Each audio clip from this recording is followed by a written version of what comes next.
going to share how I style a kitchen center island.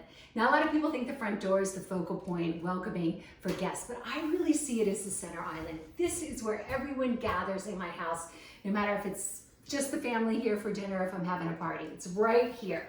So I always start with a little bit of green. In this case, so simple and easy. I grab these cypress topiaries from Trader Joe's, and then I put them in these little cheap pots that I got at Marshall's. I think they were $7.99. So you can find little accents like that just for almost nothing. So simple and easy.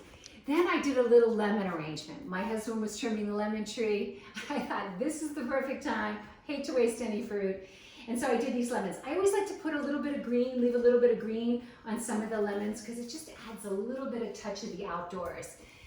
Then the third thing I always feel like I have to have a little touch of on the center island, come on back here, is something seasonal. And these speak of summer. These are summer tomatoes from my garden. And then an avocado farmer gave us these ginormous avocados. Aren't they gorgeous? So I take a step back and I look at this and I think I'm missing a little something. I know exactly what it is. I'm going to take one of these little dishes and I'm going to go out back. Come along with me. I need a little pop of orange and I'm going to get it from my kumquat tree. This is going to look perfect right there.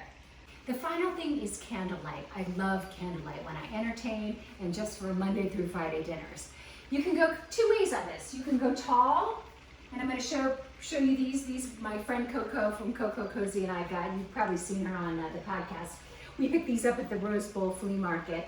I like them together. I think the inclination would be to go like that, but I like the pair, and I think these might go nicely here. And then I also like some low light. So these are little Simon Pierce blown glass votive holders. I think these might look nice here. Now again, you could go here, but I like here. So that, in a nutshell, is styling a center island.